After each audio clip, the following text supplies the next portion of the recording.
है तुद डिठे सच्चे पातशाह, मल जन्म जन्म दी सजन सच्चा पात साहो, सिर साहांद साहो, जिस पास बैठिया सोहीए सबना दा विसाहो, जिस पास बैठिया सोहीए सबना दा विसाहो।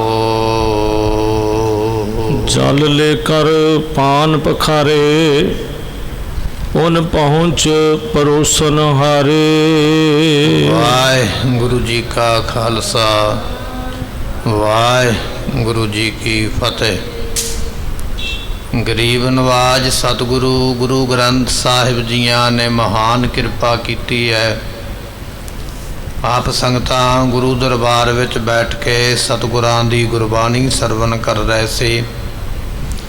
इस वेले आपां साहिब गुरु गोबिंद सिंह महाराज जियां दा जो विआह है, गुरु के लाहौर जो शहर वसाया आनंदपुर साहब दे नेड़े, गुरु का लाहौर उसका नाम रखा गया, गुरु वालों वसाया गया लाहौर। इत्थे महाराज जियां दा पहला विआह हो रहा है। सतगुरु जी बरात लैके पहुँचे हुए ने, आनंद कारज होए ने। उपरंत महाराज जी लंगर प्रशादा छकन वास्ते पंगतां दे विच आके विराजमान होए बैठे। प्रशादा भोजन छकिया। ये इतिहास आपां पिछे सरवण करिया है। अगे महाराज जिवें कृपा कर रहे, आओ बड़ी भावना दे नाल शरदा दे नाल सरवण करिए। मिल के आखिए सतनाम श्री वाहिगुरु साहिब जी। जल लेकर पान पखारे, सतगुरु पातशाह महाराज साहब जियां ने भोजन प्रशादा छकिया। प्रशादा छकन तो बाद विच फिर जल दे नाल पानी दे नाल महाराज साहब जियां ने अपने हाथ सुचे किते हन। उन पहुँच परोसन हारे। सो इन्ने चिर नूं फिर जिहड़े परोसन वाले प्रशादा छकाउण वाले जिहड़े रसोईए ने सेवादार पहुँचे हन।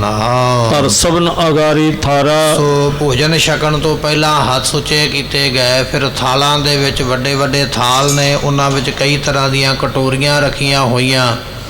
उन्हां विच कई तरह के पकवान जिहड़े ने छकन वास्ते पाए हुए। इस तरह महाराज जियां दे अगे थाल सजा के रखिया है। बहुत स्वादल पाए आहारा। इहदे विच जिहड़ा भोजन पाया होया बड़ा ही स्वादिष्ट है। जिहड़ा भी इस भोजन नूं छकदा, जिहड़ा छकदा पिया है, वो ये गल कहिंदा है कि ये भोजन ये प्रशादा बहुत स्वाद है। जे सप्त बिदन पकवान। सो कहन लगे भी ये 7 तरह के पकवान अज महाराज जियां दे अगे जिहड़ा भोजन सहुरे परिवार वालों परोसिया गया ना छकन वास्ते, ये 7 तरह का भोजन महाराज दे अगे बना के रखिया है। विच मेवे मिले महाना। अते जिस तरह खीर है उहदे विच मेवे पाए हुए, जां प्रसाद बनाया उहदे विच मेवे वगैरह पाए हुए। इस तरह कुछ पदार्थ वो ने जिन्हां विच मेवे पाए ने। इस तरह सोहना भोजन बना के महाराज दे छकन वास्ते रखिया है। दद 7 विशाल मसाले। ते सतगुरु पातशाह महाराज जियां दे नाल दद नाम दही है, दही छकन वास्ते भी रखिया होया।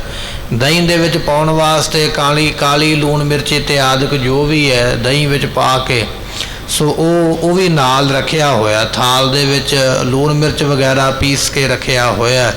नाल एक दही की कटोरी भर के रखी है। गन बरे पकौड़े डारे। इस तरह उहदे विच बड़ियां पाईयां होईयां, दही दे विच बड़ियां पाईयां होईयां।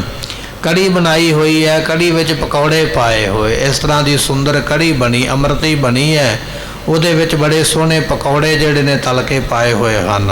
सब अचबत स्वाद सराहे। इस तरह सारे ही जिहड़े ने बड़े स्वाद दे नाल भोजन छकदे पे, ते छक के भोजन सारे ही सलौता करते, आखते बहुत सुंदर बड़ा स्वाद बनया है। सूखम चावर चाहें। इस तो बाद विच फिर कहन लगे लम्मे लम्मे जिहड़े बरीक चौल ने, जिसनों बासमती दे चौल आखिया जांदा, लम्मे बरीक चौल जिहड़े ने वो छकन वास्ते थालां विच परोसे हन। जुगरीतन ते तब लियाए। कहन लगे भी ये 2 तरह के चौल ने। एक ने जिहड़ा जरदा बनया होया, ਉਹਨਾਂ ਸਮਿਆਂ ਵਿੱਚ ਬਰਾਤ ਨੂੰ ਜਰਦੇ ਦੇ ਚੌਲ ਜਿਹੜੇ ਸਨ ਉਹ ਸ਼ਗਨ ਜਾਣ ਕੇ, ਮਿੱਠਾ ਜਾਣ ਕੇ ਖਵਾਏ ਜਾਂਦੇ ਸਨ। ਕਹਿਣ ਲੱਗੇ ਇੱਕ ਚੌਲ ਉਹ ਨੇ ਜਿਹੜੇ ਮਿੱਠੇ ਵਾਲੇ ਜਰਦਾ ਬਣਿਆ ਹੋਇਆ, ਤੇ ਇੱਕ ਜਿਹੜੇ ਨੇ ਉਹ ਬਿਲਕੁਲ ਸਾਦੇ ਚੌਲ ਨੇ। ਦੋ ਤਰ੍ਹਾਂ ਦੇ ਚੌਲ ਬਣੇ ਨੇ ਮਹਾਰਾਜ ਸਾਹਿਬ ਜੀਆਂ ਦੀ ਬਰਾਤ ਨੂੰ ਖਵਾਉਣ ਵਾਸਤੇ। ਇੱਕ ਮਧੁਰ ਸਲਵਨ ਮਿਲਾਏ। ਕਹਿਣ ਲੱਗੇ ਵੀ ਇੱਕ ਚੌਲ ਨੇ ਮਿੱਠੇ, ਜਿਸ ਨੂੰ ਜਰਦਾ ਕਿਹਾ ਜਾਂਦਾ ਆਪਣੀ ਠੇਠ ਪੰਜਾਬੀ ਦੇ ਵਿੱਚ, ਤੇ ਇੱਕ ਦੇ ਵਿੱਚ ਨਮਕ ਪਾਇਆ ਹੋਇਆ। ਇਸ ਤਰ੍ਹਾਂ ਆਲੂ ਵਗੈਰਾ ਮਟਰ ਵਗੈਰਾ ਪਾ ਕੇ ਚੰਗੀ ਤਰ੍ਹਾਂ ਤੜਕਾ ਲਾ ਕੇ ਇਸ ਤਰ੍ਹਾਂ ਦੇ ਸੋਹਣੇ ਚੌਲ ਬਣਾਏ ਹਨ। ਬਹੁਤ ਸਾਗ ਗਰੀਬ ਸਾਲੇ। ਇਸੇ ਤਰ੍ਹਾਂ ਇਹਦੇ ਵਿੱਚ ਕਹਿਣ ਲੱਗੇ ਵੀ ਜਿਹੜੇ ਚੌਲ ਬਣੇ ਹੋਏ ਇਹਨਾਂ ਵਿੱਚ ਸਾਂਗੀ ਪਾਈ ਹੋਈ, ਭਾਵ ਕਿ ਸੁੱਕਾ ਜਿਹੜਾ ਮੇਵਾ ਹੈ ਨਾ ਉਹ ਪਾਇਆ ਹੋਇਆ। ਸੁੱਕਾ ਮੇਵਾ ਇਹਨਾਂ ਚੌਲਾਂ ਵਿੱਚ, ਜਿਹੜੇ ਚੌਲ ਬਣੇ ਹੋਏ ਅੱਜ ਵੀ ਚੌਲਾਂ ਵਿੱਚ ਮੇਵਾ ਲੋਕ ਪਾ ਲੈਂਦੇ, ਸੋ ਜਿਸ ਨੂੰ ਸੋਗੀ ਆਖਿਆ ਜਾਂਦਾ। ਕਹਿਣ ਲੱਗੇ ਵੀ ਇਸ ਤਰ੍ਹਾਂ ਦੇ ਮੇਵੇ ਉਹਨਾਂ ਚੌਲਾਂ ਵਿੱਚ ਪਾਏ ਹੋਏ ਹਨ। ਦਾਨ ਚਤੁਰਨ ਘਰ ਵਿੱਚ ਡਾਲੇ। ਕਹਿਣ ਲੱਗੇ ਵੀ ਇਸੇ ਤਰ੍ਹਾਂ ਬੜੇ ਸਿਆਣੇ ਸਿਆਣੇ ਜਿਹੜੇ ਰਸੋਈਏ ਨੇ, ਲਾਂਗਰੀ ਨੇ, ਪ੍ਰਸ਼ਾਦਾ ਬਣਾਉਣ ਵਾਲੇ ਬੜੇ ਸਿਆਣੇ, ਬੜੇ ਤਰੀਕੇ ਦੇ ਨਾਲ ਬੜਾ ਸੋਹਣਾ ਭੋਜਨ ਬਣਾ ਕੇ ਲਿਆਏ ਹਟ ਰਸ ਕੋ ਅਚਵਤ ਸਾਰੇ। ਇਸੇ ਤਰ੍ਹਾਂ ਇਹ 6 ਰਸ ਆਪਾਂ ਕਈ ਵਾਰੀ ਇਹ ਬਚਨ ਸਰਵਣ ਕੀਤਾ ਹੈ। 36 ਤਰ੍ਹਾਂ ਦੇ ਭੋਜਨ ਆਖੇ ਜਾਂਦੇ। ਇੱਕ ਭੋਜਨ 6 ਤਰ੍ਹਾਂ ਦਾ ਹੁੰਦਾ ਹੈ। 6 ਰਸਾਂ ਦੇ, ਜਿਵੇਂ ਮੰਨ ਲਓ ਖੱਟਾ ਪਦਾਰਥ ਹੈ, ਮਿੱਠਾ ਪਦਾਰਥ ਹੈ, ਨਮਕ ਵਾਲਾ ਪਦਾਰਥ ਹੈ, ਖੱਟ ਮਿੱਠਾ ਪਦਾਰਥ ਹੈ। ਇਹ ਰਸ ਨੇ ਗੁਰਮੁਖੋ ਸਾਰੇ। ਇਹਨਾਂ 6 ਰਸਾਂ ਦੇ ਬਣੇ ਹੋਏ 36 ਤਰ੍ਹਾਂ ਦੇ ਭੋਜਨ ਮਹਾਰਾਜ ਜੀਆਂ ਦੇ ਅੱਗੇ ਰੱਖੇ ਹਨ। ਗੁਰ ਕੀਰਤ ਕਰਤੇ ਉਦਾਰੇ। ਸਤਿਗੁਰੂ ਪਾਤਸ਼ਾਹ ਮਹਾਰਾਜ ਸਾਹਿਬ ਜੀ ਦੀ ਸਾਰੀ ਸੰਗਤ ਜਿਹੜੀ ਹੈ ਕੀਰਤੀ ਵਡਿਆਈ ਕਰਦੀ ਹੈ। ਬਹੁ ਮਿਲੀ ਨਾਗਰੀ ਨਾਰੀ। ਇਸੇ ਤਰ੍ਹਾਂ ਜਦੋਂ ਪ੍ਰਸ਼ਾਦਾ ਛਕਦੇ ਨਾ, ਉਹਨਾਂ ਸਮਿਆਂ ਵਿੱਚ ਰਿਵਾਜ ਸੀ ਕਿ ਜਦੋਂ ਬਰਾਤ ਬੈਠਦੀ ਹੈ ਨਾ ਭੋਜਨ ਛਕਣ ਵਾਸਤੇ, ਤੇ ਉਦੋਂ ਕੋਈ ਪੜ੍ਹ ਕੇ ਸ਼ਬਦ ਜਾਂ ਕੋਈ ਪਹੇਲੀ ਪਾ ਕੇ ਤੇ ਬਰਾਤ ਨੂੰ ਬੰਨ੍ਹ ਲਿਆ ਜਾਂਦਾ। ਕੋਈ ਇਸ ਤਰ੍ਹਾਂ ਦੀ ਪਹੇਲੀ ਪਾਈ ਜਾਂਦੀ, ਬੁਝਾਰਤ ਪਾਈ ਜਾਂਦੀ। ਬਰਾਤ ਬੈਠੀ ਹੈ, ਭੋਜਨ ਪਰੋਸਿਆ ਹੋਇਆ, ਤੇ ਪਹੇਲੀ ਪਾ ਦਿੱਤੀ ਜਾਂਦੀ ਕਿ ਇਹ ਪਹੇਲੀ ਨੂੰ ਬੁੱਝੋਗੇ ਤੇ ਤਾਂ ਭੋਜਨ ਛਕ ਸਕਦੇ। ਸੋ ਉਹ ਬੁਝਾਰਤ ਪਾਈ ਹੈ। ਮਹਾਰਾਜ ਦੇ ਸਹੁਰੇ ਪਰਿਵਾਰ ਦੀਆਂ ਜਿਹੜੀਆਂ ਬੀਬੀਆਂ ਨੇ, ਲਾਹੌਰ ਸ਼ਹਿਰ ਤੋਂ ਆਈਆਂ, ਇਹਨਾਂ ਨੇ ਇੱਕ ਪਹੇਲੀ ਪਾ ਦਿੱਤੀ, ਬੁਝਾਰਤ ਪਾਈ ਹੈ ਵੀ ਜੇ ਬੁੱਝੋਗੇ ਤੇ ਤਾਂ ਤੁਸੀਂ ਇਹ ਭੋਜਨ ਛਕ ਸਕਦੇ ਹੋ।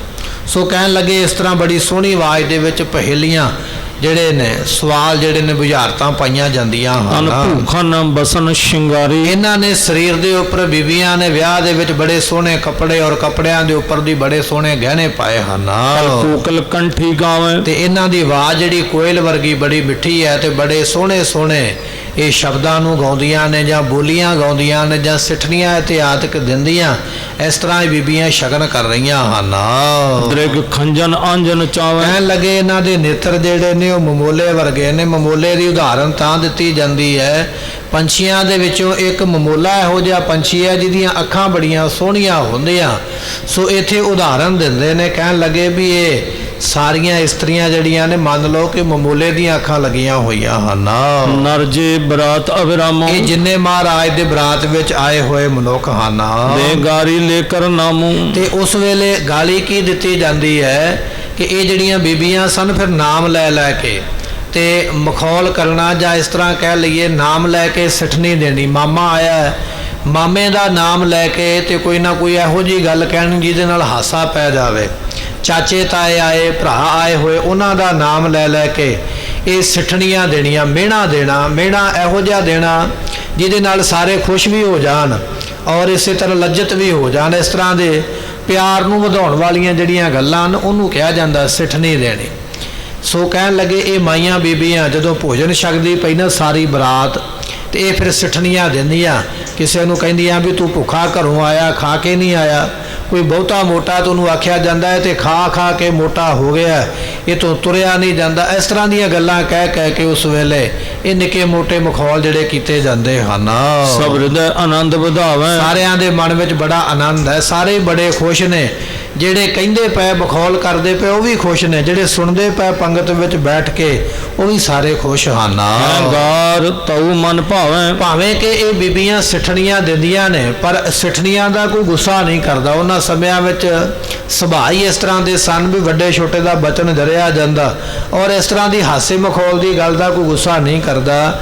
ਭਾਵੇਂ ਕਿ ਇਹ ਕਈ ਤਰ੍ਹਾਂ ਦੀਆਂ ਸਿੱਠਣੀਆਂ ਦਿੰਦੀਆਂ, ਮਿਹਣਾ ਦਿੰਦੀਆਂ, ਪਰ ਸਾਰੇ ਜਾਣੇ ਖੁਸ਼ ਹਨ।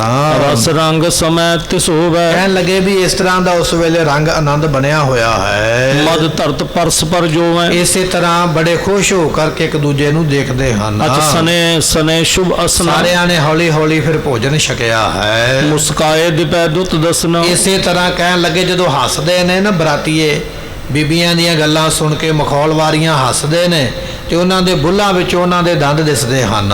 ਮਨ ਸਭ ਕੇ ਤਬ ਰਮਾਵੇਂ, ਕਹਿਣ ਲੱਗੇ ਵੀ ਇੰਨੇ ਸੋਹਣੇ ਬਰਾਤੀ ਨੇ ਮਹਾਰਾਜ ਜੀਆਂ ਦੇ, ਜਿਹੜਾ ਵੀ ਇਹਨਾਂ ਵੱਲ ਵੇਖਦਾ ਉਹਦਾ ਮਨ ਹੀ ਭਰਮ ਜਾਂਦਾ ਹੈ। ਨੈ ਉਠਨ ਕਿਸੂ ਮਨ ਭਾਵੈ, ਹੁਣ ਪੰਗਤ ਵਿੱਚ ਉੱਠਣਾ ਕਿਸੇ ਨੂੰ ਚੰਗਾ ਨਹੀਂ ਲੱਗਦਾ ਪਿਆ। ਬੜੇ ਆਰਾਮ ਦੇ ਨਾਲ ਭੋਜਨ ਛਕਿਆ ਹੈ।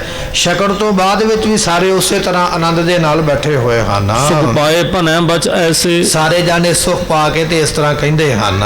ਅਸ ਉਤਸਵ ਕੇ ਤੂੰ ਨਾ ਇਹ ਕੈਸੇ, ਜਿਹੜੀਆਂ ਸੰਗਤਾਂ ਨੇ ਨਾ ਗੁਰਮੁਖੋ, ਇਹ ਕਹਿੰਦੀਆਂ ਵੀ ਵਿਆਹ ਤੇ ਬੜੇ ਵੇਖੇ ਨੇ, ਪਰ ਇਹੋ ਜਿਹਾ ਵਿਆਹ ਜਿਹੜਾ ਧੰਨ ਗੁਰੂ ਗੋਬਿੰਦ ਸਿੰਘ ਮਹਾਰਾਜ ਦਾ ਹੋ ਰਿਹਾ, ਇਹੋ ਜਿਹਾ ਵਿਆਹ ਨਹੀਂ ਵੇਖਿਆ। ਇੰਨੀ ਡਾਢੀ ਸੇਵਾ ਹੋ ਰਹੀ ਹੈ, ਇੰਨਾ ਮਾਣ ਸਨਮਾਨ ਹੋ ਰਿਹਾ, ਇੰਨੀਆਂ ਮਖੌਲ ਦੀਆਂ ਗੱਲਾਂ ਹੋ ਰਹੀਆਂ, ਹਾਸੇ ਦੀਆਂ ਗੱਲਾਂ ਹੋ ਰਹੀਆਂ, ਬੜਾ ਜੀ ਲੱਗਾ ਹੋਇਆ ਹੈ। ਸਾਰੇ ਆਖਦੇ ਵੀ ਇਸ ਤਰ੍ਹਾਂ ਦਾ ਵਿਆਹ ਕਦੇ ਨਹੀਂ ਵੇਖਿਆ ਹੈ। ਤੁਰ ਬਿਸਰਿਓ ਦੇਸ਼ ਰੁਕਾਲਾ, ਸਾਰਿਆਂ ਨੂੰ ਆਪਣਾ ਦੇਸ਼ ਹੀ ਭੁੱਲ ਗਿਆ, ਔਰ ਸਮਾਂ ਵੀ ਭੁੱਲ ਗਿਆ ਵੀ ਮੈਂ ਕਦੋਂ ਦਾ ਆਇਆ, ਮੈਨੂੰ ਮਹੀਨਾ ਹੋ ਗਿਆ ਇਹਨੂੰ ਕਿ 15 ਦਿਨ ਹੋ ਗਏ, ਇਹ ਵੀ ਗੱਲ ਚੇਤੇ ਵਿੱਚੋਂ ਭੁੱਲ ਗਈ ਹੈ। ਮੈਂ ਕਿਹੜੇ ਇਲਾਕੇ ਵਿੱਚੋਂ ਆਇਆ, ਇਹ ਵੀ ਗੱਲ ਭੁੱਲ ਗਈ ਹੈ। ਮਹਾਰਾਜ ਦੇ ਵਿਆਹ ਵਿੱਚ ਆਨੰਦ ਹੀ ਇੰਨਾ ਆਉਂਦਾ ਪਿਆ ਹੈ, ਸੰਗਤਾਂ ਨੂੰ ਆਪੋ ਆਪਣੇ ਦੇਸ਼ ਜਾਣ ਦਾ ਚੇਤਾ ਹੀ ਭੁੱਲ ਗਿਆ, ਔਰ ਇਹ ਸਮਾਂ ਹੀ ਭੁੱਲ ਗਿਆ ਵੀ ਮੈਂ ਕਦੋਂ ਦਾ ਆਇਆ ਹਾਂ। ਅਸ ਆਨੰਦ ਭਇਓ ਇਸ ਬਿਸਰਾਲਾ, ਤਰ੍ਹਾਂ ਦਾ ਕਹਿੰਦੇ ਬੜਾ ਆਨੰਦ ਬਣਿਆ ਹੈ। ਤਬ ਨੀਠ ਨੀਠ ਲੈ ਪਾਣੀ, ਫਿਰ ਕਹਿਣ ਲੱਗੇ ਵੀ ਸਾਰਿਆਂ ਨੇ ਉਸ ਵੇਲੇ ਪਾਣੀ ਪੀਤਾ ਹੈ। ਸਭ ਕਰੇ ਪਖਾਰਨ ਪਾਣੀ, ਤੇ ਪਾਣੀ ਜਲ ਛਕਣ ਤੋਂ ਮਗਰੋਂ ਫਿਰ ਭੋਜਨ ਛਕ ਕੇ ਤੇ ਫਿਰ ਸਾਰਿਆਂ ਨੇ ਪਾਣੀ ਨਾਲ ਆਪਣੇ ਹੱਥ ਧੋਤੇ ਹਨ। ਦੀਨ ਗਲੌਰੀ ਖਾਨੇ, ਉਸ ਤੋਂ ਬਾਅਦ ਵਿੱਚ ਕਹਿਣ ਲੱਗੇ ਫਿਰ ਇਸੇ ਤਰ੍ਹਾਂ ਮੂੰਹ ਮਿੱਠਾ ਕਰਨ ਵਾਸਤੇ ਕੋਈ ਨਿੱਕਾ ਮੋਟਾ ਜਿਵੇਂ ਗੁੜ ਦੀ ਢੇਲੀ ਹੈ ਜਾਂ ਕੋਈ ਹੋਰ ਵਸਤੂ ਥਾਲੀ ਵਿੱਚ ਰੱਖੀ ਗਈ ਹੈ, ਕਿਸੇ ਨੇ ਬਦਾਨਾ ਰੱਖਤਾ, ਕਿਸੇ ਨੇ ਲੱਡੂ ਰੱਖ ਦਿੱਤਾ ਵੀ ਭੋਜਨ ਛਕਿਆ ਹੈ ਤੇ ਬਾਅਦ ਵਿੱਚ ਮੂੰਹ ਮਿੱਠਾ ਕੀਤਾ ਜਾਵੇ, ਇਸ ਤਰ੍ਹਾਂ ਦੇ ਪਦਾਰਥ ਦਿੱਤੇ ਗਏ ਹਨ। ਮੁਖ ਰੰਗ ਸੁਰੰਗੀ ਬਾਣੇ, ਇਸੇ ਤਰ੍ਹਾਂ ਕਈਆਂ ਨੇ ਕਹਿਣ ਲੱਗੇ ਵੀ ਗਿਰੀਆਂ ਰੱਖ ਦਿੱਤੀਆਂ ਵੀ ਗਿਰੀਆਂ ਛਕ ਲਓ ਪ੍ਰਸ਼ਾਦੇ ਤੋਂ ਮਗਰੋਂ, ਐਸੀ ਸੇਵਾ ਹੈ। ਤਨ ਜਥਾ ਜੋਗ ਤਹ ਦੀਨਾ, ਤੇ ਉਹਨਾਂ ਸਮਿਆਂ ਵਿੱਚ ਜਦੋਂ ਭੋਜਨ ਛਕਦੇ ਨਾ ਬਰਾਤੀ ਤੇ ਫਿਰ ਆਪਣੀ ਜੇਬ ਦੇ ਵਿੱਚੋਂ ਪੈਸਾ 2-2 ਪੈਸੇ ਥਾਲੀ ਦੇ ਵਿੱਚ ਰੱਖਦੇ ਸਨ ਵੀ ਜਿਨ੍ਹਾਂ ਨੇ ਥਾਲੀਆਂ ਸਾਫ਼ ਕਰਨੀਆਂ ਨੇ, ਨੌਕਰਾਂ ਨੇ ਜਾਂ ਜਿਹੜੇ ਉਸ ਵੇਲੇ ਦੇ ਲਾਗੀ ਸਨ, ਉਹਨਾਂ ਨੂੰ ਇਹ ਧਨ ਮਿਲ ਜਾਵੇ। ਮਹਾਰਾਜ ਉੱਠਣ ਲੱਗੇ, ਥਾਲੀ ਵਿੱਚ ਕੁਝ ਪੈਸੇ ਮਹਾਰਾਜ ਨੇ ਰੱਖੇ ਨੇ। ਸਤਿਗੁਰਾਂ ਦੇ ਵੱਲ ਵੇਖ ਕੇ ਸਾਰੀ ਬਰਾਤ ਨੇ ਜਿੰਨਾ ਵੀ ਕੋਈ ਦੇ ਸਕਦਾ ਆਪੋ ਆਪਣੀ ਥਾਲੀ ਵਿੱਚ ਧਨ ਰੱਖਿਆ ਹੈ। ਗਮਨੇ ਗੁਰੂ ਪ੍ਰਵੀਨਾ, ਸਤਿਗੁਰੂ ਜੀ ਭੋਜਨ ਪ੍ਰਸ਼ਾਦਾ ਛਕ ਕੇ ਉੱਠ ਪਏ ਹਨ। ਅਗਰ ਆਏ ਤਬ ਭਾਖਾ, ਉਸ ਵੇਲੇ ਜਿਹੜਾ ਪ੍ਰੋਹਤ ਹੈ ਦਇਆ ਰਾਮ ਅੱਗੇ ਆ ਕੇ ਆਖਦਾ ਹੈ, ਸਭ ਤ੍ਰਿਯਨ ਕੀ ਅਵਲਾਖਾ, ਮਹਾਰਾਜ ਸਾਰੀਆਂ ਇਸਤਰੀਆਂ ਜਿਹੜੀਆਂ ਸਹੁਰੇ ਪਰਿਵਾਰ ਦੀਆਂ, ਉਹਨਾਂ ਦੀ ਇੱਕ ਇੱਛਾ ਹੈ। ਇਸਨੇ ਮਹਾਰਾਜ ਨੂੰ ਆ ਕੇ ਆਖਿਆ, ਦੁਲਹੋ ਇਤ ਚਲਿਆ ਵੇ, ਬੀਬੀਆਂ ਆਖਦੀਆਂ ਨੇ ਵੀ ਜਦੋਂ ਦੁਲਹਾ ਧੰਨ ਗੁਰੂ ਗੋਬਿੰਦ ਸਿੰਘ ਮਹਾਰਾਜ ਜੀ ਜੋ ਲੜੇ ਬਣੇ ਹੋਏ ਚੱਲ ਕੇ ਆਉਣਗੇ, ਕੁਲ ਰੀਤੀ ਸ਼ਗਨ ਮਨਾਵੇ, ਇਹਨਾਂ ਨੇ ਕੁਲ ਦੀ ਰੀਤ ਕਰਨੀ ਹੈ। ਕਿਉਂਕਿ ਜਦੋਂ ਭੋਜਨ ਪ੍ਰਸ਼ਾਦਾ ਛਕ ਲਿਆ, ਹੁਣ ਕੁਝ ਗੱਲਾਂ ਜਿਹੜੀਆਂ ਨੇ ਘਰੇ ਵਿਹੜੇ ਵਿੱਚ ਬਿਠਾ ਕੇ ਮਹਾਰਾਜ ਜੀਆਂ ਨੂੰ ਸ਼ਗਨ ਮਨਾਉਣੇ ਨੇ, ਸ਼ਗਨ ਕਰਨੇ। ਉਹ ਸੁਨੇਹਾ ਆ ਗਿਆ ਪਰਿਵਾਰ ਵੱਲੋਂ, ਮਹਾਰਾਜ ਆਓ ਘਰ ਵਿੱਚ ਚਰਨ ਪਾਓ, ਕੁਝ ਵਿਆਹ ਦੇ ਸ਼ਗਨ ਰਹਿੰਦੇ ਨੇ ਉਹ ਪੂਰੇ ਕਰਨਾ ਕਰੀਏ। ਕਹਿ ਕਰਤਾ ਹੈ ਲੈ ਚਾਲਾ, ਇਸ ਤਰ੍ਹਾਂ ਮਹਾਰਾਜ ਜੀਆਂ ਨੂੰ ਕਹਿ ਕੇ ਜਿੱਥੇ ਬੈਠਣ ਵਾਸਤੇ ਜਗ੍ਹਾ ਬਣਾਈ ਲੈ ਕੇ ਚੱਲੇ ਹਨ। ਜਹ ਮਿਲੀ ਇੱਕ ਥਲ ਬਾਲਾ, ਜਿੱਥੇ ਬਹੁਤ ਜ਼ਿਆਦੀਆਂ ਇਸਤਰੀਆਂ ਪਹਿਲਾਂ ਇਕੱਠੀਆਂ ਹੋਈਆਂ ਹਨ। ਹਸ ਗਏ ਆਨੰਦ ਬਿਲੰਦ, ਸਤਿਗੁਰੂ ਪਾਤਸ਼ਾਹ ਉੱਥੇ ਗਏ, ਮਹਾਰਾਜ ਨੂੰ ਵੇਖ ਕੇ ਇਹ ਮਾਈਆਂ ਬੀਬੀਆਂ ਭੈਣਾਂ ਜੋ ਵੀ ਨੇ ਹੱਸਦੀਆਂ ਹਨ ਅਤੇ ਕਈ ਤਰ੍ਹਾਂ ਦੇ ਹਾਸੇ ਵਾਲੇ ਬਚਨ ਕਰਦੀਆਂ ਹਨ। ਦਲ ਅਰਬਿੰਦ ਮਨਿੰਦ, ਸਤਿਗੁਰੂ ਪਾਤਸ਼ਾਹ ਮਹਾਰਾਜ ਦੇ ਦਿਦਾਰੇ ਸੂਰਜ ਵਰਗੇ, ਬੀਬੀਆਂ ਦੇ ਨੇਤਰ ਕਮਲ ਵਰਗੇ ਵੇਖ ਕੇ ਖਿੜ ਗਏ ਹਨ। ਸਵਈਆ ਦੇਖ ਸਰੂਪ ਸ਼ੇਕ ਹੀ ਦੁਲੋ, ਆਨੰਦ ਤੇ ਵਰਤਾਵਤ। ਸਤਿਗੁਰੂ ਪਾਤਸ਼ਾਹ ਮਹਾਰਾਜ ਸਾਹਿਬ ਜੀਆਂ ਦਾ ਸਰੂਪ ਵੇਖ ਕੇ, ਸੁੰਦਰ ਸਰੂਪ ਵੇਖ ਕੇ ਬੀਬੀਆਂ ਮਾਈਆਂ ਬਹੁਤ ਖੁਸ਼ ਹੋਈਆਂ ਹਨ। ਸੁੰਦਰ ਅੰਗ ਪਰਲੰਬ ਪੁਜਾ, ਅਰਬਿੰਦ ਬਿਲੋਚਨ ਭਾਵਤ। ਸਤਿਗੁਰੂ ਪਾਤਸ਼ਾਹ ਜੀਆਂ ਦੇ ਰੰਗ ਗੋਰਾ ਸਰੀਰ ਦਾ ਤੇ ਬਾਹਾਂ ਮਹਾਰਾਜ ਦੀਆਂ ਲੰਮੀਆਂ ਨੇ। ਭਾਈ ਸੰਤੋਖ ਸਿੰਘ ਜੀ ਲਿਖਦੇ ਮਹਾਰਾਜ ਦਾ ਸਰੂਪ ਕਿਹੋ ਜਿਹਾ, ਕਹਿਣ ਲੱਗੇ 10ਵੇਂ ਪਾਤਸ਼ਾਹ ਦੀਆਂ ਬਾਹਾਂ ਲੰਮੀਆਂ ਸਨ ਅਤੇ ਰੰਗ ਸਰੀਰ ਦਾ ਗੋਰਾ ਹੈ। ਕੇਚਤ ਜਾਣਤ ਹੈ ਗੁਰਪੂਰਨ, ਹੇਰਤ ਸੀਸ ਨਿਵਾਵਤ। ਕੁਝ ਜਾਣਦੇ ਨੇ ਪੂਰੇ ਗੁਰੂ ਨੇ, ਕੋਈ ਤੇ ਇਹ ਵੇਖਦੇ ਪਏ ਵੀ ਇਹ ਲਾੜਾ ਆਇਆ ਹੈ, ਕੋਈ ਤੇ ਲਾੜਾ ਸਮਝ ਕੇ ਦਰਸ਼ਨ ਕਰਦੇ ਪਏ, ਪਰ ਕੁਝ ਇਹ ਸਮਝ ਕੇ ਦਰਸ਼ਨ ਕਰਦੇ ਪਏ ਵੀ ਇਹ ਲਾੜੇ ਦੇ ਨਾਲ ਨਾਲ ਗੁਰੂ ਵੀ ਨੇ। ਇਸ ਕਰਕੇ ਗੁਰੂ ਜਾਣ ਕੇ ਸੀਸ ਝੁਕਾ ਕੇ ਨਮਸਕਾਰ ਕਰਦੇ ਹਾਂ। ਹਾਸ ਬਿਲਾਸ ਪ੍ਰਕਾਸ਼ ਕਰੈ, ਇੱਕ ਪ੍ਰੇਮ ਭਰੀ ਬਲ ਜਾਵਤ ਹੈ। ਇਸੇ ਤਰ੍ਹਾਂ ਹਾਸੇ ਦੇ ਬਚਨ ਕਰਦੀਆਂ ਬਲਹਾਰ ਜਾਂਦੀਆਂ ਮਾਈਆਂ ਬੀਬੀਆਂ ਮਹਾਰਾਜ ਜੀਆਂ ਤੋਂ। ਹਾਕਲ ਛੰਦ ਜਿਮ ਜੀਤ ਕੋਇਰ ਤਨ ਰੂਰਾ। ਸੋ ਕਹਿਣ ਲੱਗੇ ਵੀ ਇਸੇ ਤਰ੍ਹਾਂ ਇਹ ਜਿਹੜੇ ਮਾਤਾ ਜੀ ਜਿਨ੍ਹਾਂ ਦਾ ਵਿਆਹ ਹੋ ਰਿਹਾ ਨਾ, ਇਹਨਾਂ ਦਾ ਨਾਮ ਮਾਤਾ ਜੀਤਾਂ ਜੀ ਹੈ, ਜਿਸ ਨੂੰ ਆਪਾਂ ਮਾਤਾ ਜੀਤੋ ਕਹਿ ਦਿੰਦੇ ਆ। ਧੰਨ ਗੁਰੂ ਗੋਬਿੰਦ ਸਿੰਘ ਮਹਾਰਾਜ ਜੀਆਂ ਦਾ ਪਹਿਲਾ ਵਿਆਹ ਮਾਤਾ ਜੀਤੋ ਜੀਆਂ ਦੇ ਨਾਲ ਹੋਇਆ। ਲਾਹੌਰ ਦੇ ਰਹਿਣ ਵਾਲੇ ਸਨ। 10ਵੇਂ ਪਾਤਸ਼ਾਹ ਮਹਾਰਾਜ ਨੇ ਬਚਨ ਕੀਤੇ ਲਾਹੌਰ ਵਿੱਚ ਬਰਾਤ ਲੈ ਕੇ ਨਹੀਂ ਜਾਵਾਂਗੇ। ਉੱਥੇ ਸਾਹਿਬ ਗੁਰੂ ਅਰਜਨ ਦੇਵ ਪਾਤਸ਼ਾਹ ਨੂੰ ਸ਼ਹੀਦ ਕੀਤਾ ਗਿਆ। ਸਾਡੇ ਵੱਡਿਆਂ ਨੂੰ ਜਿੱਥੇ ਸ਼ਹੀਦ ਕੀਤਾ ਗਿਆ ਉੱਥੇ ਬਰਾਤ ਨਹੀਂ ਪਹੁੰਚੇਗੀ। ਫਿਰ ਬੇਨਤੀ ਕੀਤੀ ਸੰਗਤ ਨੇ, ਮਹਾਰਾਜ ਫਿਰ ਸਾਡੇ ਉੱਤੇ ਵੀ ਕਿਰਪਾ ਕਰੋ। ਮਹਾਰਾਜ ਕਹਿੰਦੇ ਅਸੀਂ ਗੁਰੂ ਕਾ ਲਾਹੌਰ ਹੀ ਅਨੰਦਪੁਰ ਸਾਹਿਬ ਦੇ ਕੋਲ ਹੀ ਵਸਾ ਦਿਆਂਗੇ। ਉਸ ਲਾਹੌਰ ਵਰਗਾ ਇਹ ਲਾਹੌਰ ਬਣਾਵਾਂਗੇ, ਇੱਥੇ ਅਸੀਂ ਬਰਾਤ ਲੈ ਕੇ ਆਵਾਂਗੇ। ਮਾਤਾ ਜੀਤਾਂ ਜੀਆਂ ਦਾ ਪਰਿਵਾਰ, ਪੇਕਾ ਪਰਿਵਾਰ ਸਾਰਾ ਫਿਰ ਲਾਹੌਰ ਤੋਂ ਚੱਲ ਕੇ ਇਸ ਗੁਰੂ ਕੇ ਲਾਹੌਰ ਆ ਕੇ ਟਿਕਿਆ। ਸੋ ਸਤਿਗੁਰੂ ਪਾਤਸ਼ਾਹ ਜੀਆਂ ਦੇ ਫੇਰੇ ਹੋ ਗਏ। ਕਹਿਣ ਲੱਗੇ ਜਿਵੇਂ ਮਹਾਰਾਜ ਜੀਆਂ ਦਾ ਸਰੀਰ ਬੜਾ ਸੁੰਦਰ ਹੈ ਨਾ, ਬੜੇ ਸੋਹਣੇ ਅੰਗਾਂ ਵਾਲੇ, ਰੰਗ ਗੋਰਾ ਹੈ, ਕਹਿਣ ਲੱਗੇ ਇਸੇ ਤਰ੍ਹਾਂ ਮਾਤਾ ਜੀਤੋ ਜੀ ਜਿਹੜੇ ਨੇ ਉਹ ਵੀ ਬੜੇ ਸੁੰਦਰ ਹਨ। ਦੂਲੋ ਬਰ ਗੁਰਪੂਰਾ। ਇਸੇ ਤਰ੍ਹਾਂ ਮਹਾਰਾਜ ਸਾਹਿਬ ਜੀ ਵੀ ਸ੍ਰੇਸ਼ਟ ਸਰੂਪ ਦੇ ਮਾਲਕ ਹਨ। ਇਹ ਸੁੰਦਰ ਇੱਕ ਸਮਝੋਰੀ। ਲੋਕੀ ਇਹ ਗੱਲ ਆਖਦੇ ਵੀ ਜੋੜੀ ਬੜੀ ਫੱਬੀ ਹੈ। ਜਿਸ ਤਰ੍ਹਾਂ ਕਿ ਮਾਤਾ ਜਿੰਦੋ ਜੀ ਜੀਤੋ ਜੀਆਂ ਦਾ ਕੱਦ ਲੰਮਾ ਹੈ, ਰੰਗ ਗੋਰਾ ਹੈ, ਨੈਣ ਨਕਸ਼ ਸੋਹਣੇ ਨੇ, ਇਸੇ ਤਰ੍ਹਾਂ ਧੰਨ ਗੁਰੂ ਗੋਬਿੰਦ ਸਿੰਘ ਮਹਾਰਾਜ ਜੀ ਵੀ ਸੁੰਦਰ ਸਰੂਪ ਵਾਲੇ। ਕਹਿਣ ਲੱਗੇ ਇਹ ਜੋੜੀ ਬੜੀ ਸੋਹਣੀ ਬਣੀ ਹੈ। ਸੋ ਇਸ ਤਰ੍ਹਾਂ ਲੋਕ ਗੱਲਾਂ ਕਰਦੇ ਹਨ। ਮਿਲ ਜੀਵੋ ਬਰਖ ਕਰੋਰੀ। ਤੇ ਸੰਗਤਾਂ ਬੀਬੀਆਂ ਮਾਈਆਂ ਬਜ਼ੁਰਗ ਆਸ਼ੀਰਵਾਦ ਦਿੰਦੀਆਂ, ਅਸੀਸਾਂ ਦਿੰਦੀਆਂ, ਤੁਹਾਡੀ ਲੰਮੀ ਉਮਰਾ ਹੋਵੇ, ਇਹ ਜੋੜੀ ਜੀਵੈ ਜੁਗ ਚਾਰ ਤਿਹਾਰੇ। ਸੋ ਐਸੇ ਜਿਹੜੇ ਬਚਨ ਉਸ ਵੇਲੇ ਆਖੇ ਜਾਂਦੇ ਹਨ। ਬੜ ਭਾਗਨ ਹੋਏ ਗੁਰਦਾਸੀ। ਤੇ ਇਸੇ ਤਰ੍ਹਾਂ ਕੁਝ ਸੰਗਤਾਂ ਇਹ ਵੀ ਗੱਲ ਕਰਦੀਆਂ ਵੀ ਬੀਬੀ ਜੀਤੋ ਜੀਆਂ ਦੇ, ਜਿਹਨੂੰ ਆਪਾਂ ਮਾਤਾ ਜੀਤਾਂ ਜੀ ਆਖਦੇ ਹਾਂ, ਇਹਨਾਂ ਦੇ ਵੱਡੇ ਭਾਗ ਨੇ ਜੋ ਗੁਰੂ ਘਰ ਦੇ ਨਾਲ ਇਹਨਾਂ ਦਾ ਰਿਸ਼ਤਾ ਬਣ ਲੱਗਾ, ਗੁਰੂ ਦੇ ਨਾਲ ਇਹਨਾਂ ਦਾ ਸੰਬੰਧ ਬਣ ਲੱਗਾ। ਇਹ ਮਾਤਾ ਜੀਤਾਂ ਜੀ ਬੜੇ ਵੱਡੇ ਭਾਗਾਂ ਵਾਲੇ ਹਨ। ਭਇਓ ਤਪੇ ਤਬਰਾਸੀ। ਇਹਨਾਂ ਨੇ ਪਿਛਲੇ ਜਨਮਾਂ ਵਿੱਚ ਬੜਾ ਤਪ ਕੀਤਾ ਹੋਵੇਗਾ। ਉਹ ਤਪ ਦਾ ਫਲ ਇਹਨਾਂ ਨੂੰ ਇਹ ਮਿਲਿਆ ਵੀ ਧੰਨ ਗੁਰੂ ਗੋਬਿੰਦ ਸਿੰਘ ਮਹਾਰਾਜ ਜੀ ਪਤੀ ਦੇ ਰੂਪ ਦੇ ਵਿੱਚ ਇਹਨਾਂ ਨੂੰ ਪ੍ਰਾਪਤ ਹੋਏ ਹਨ। ਜਿਮ ਚਿੱਤਰ ਸਾਰ ਸਮੇਤਾ। ਕਹਿਣ ਲੱਗੇ ਜਿਸ ਤਰ੍ਹਾਂ ਵੀ ਇੱਕ ਬਹੁਤ ਸੁੰਦਰ ਚਿੱਤਰਕਾਰੀ ਕਰਨ ਵਾਲਾ ਹੈ। ਦੁੱਤ ਬ੍ਰਿੰਦ ਚੰਦ ਸੁਧ ਹੇਤਾ। ਇਸੇ ਤਰ੍ਹਾਂ ਮਹਾਰਾਜ ਸਾਹਿਬ ਜੀ ਪਾਤਸ਼ਾਹ ਜੀ ਬੜੇ ਸੁੰਦਰ ਹਨ।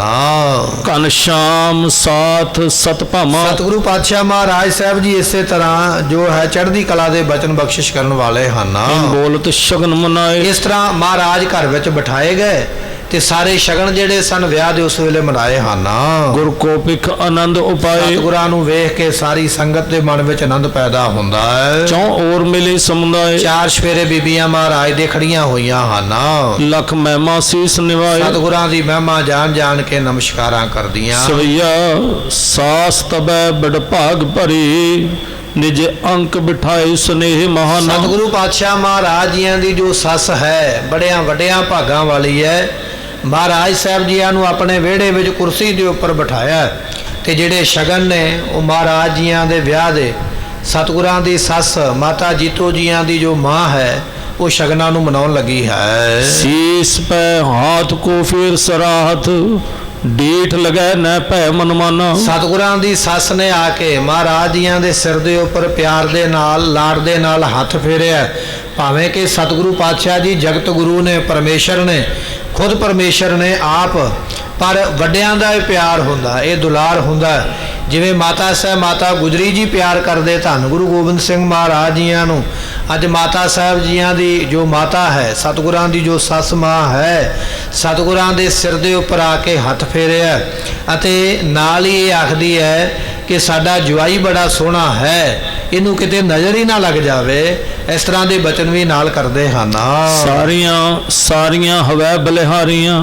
ਗਾਰੀਆਂ ਹਾਸ ਕਰੇ ਬਿਦਨਾਨਾ। ਇਸੇ ਤਰ੍ਹਾਂ ਸਾਰੀਆਂ ਮਹਾਰਾਜ ਦੀਆਂ ਜਿਹੜੀਆਂ ਸਾਲੀਆਂ ਨੇ, ਮਾਤਾ ਜੀਤਾਂ ਜੀਆਂ ਦੀਆਂ ਜੋ ਭੈਣਾਂ ਹਨ, ਇੰਨੇ ਚਿਰ ਨੂੰ ਇਹ ਸਾਰੀਆਂ ਸਾਲੀਆਂ ਵੀ ਚੱਲ ਕੇ ਆ ਗਈਆਂ। ਮਹਾਰਾਜ ਸਾਹਮਣੇ ਬੈਠੇ ਹੋਏ ਇਹਨਾਂ ਨੇ ਵੀ ਕਈ ਤਰ੍ਹਾਂ ਦੇ ਆ ਕੇ ਮਖੌਲ ਮਹਾਰਾਜ ਜੀਆਂ ਨੂੰ ਕੀਤੇ ਹਨ।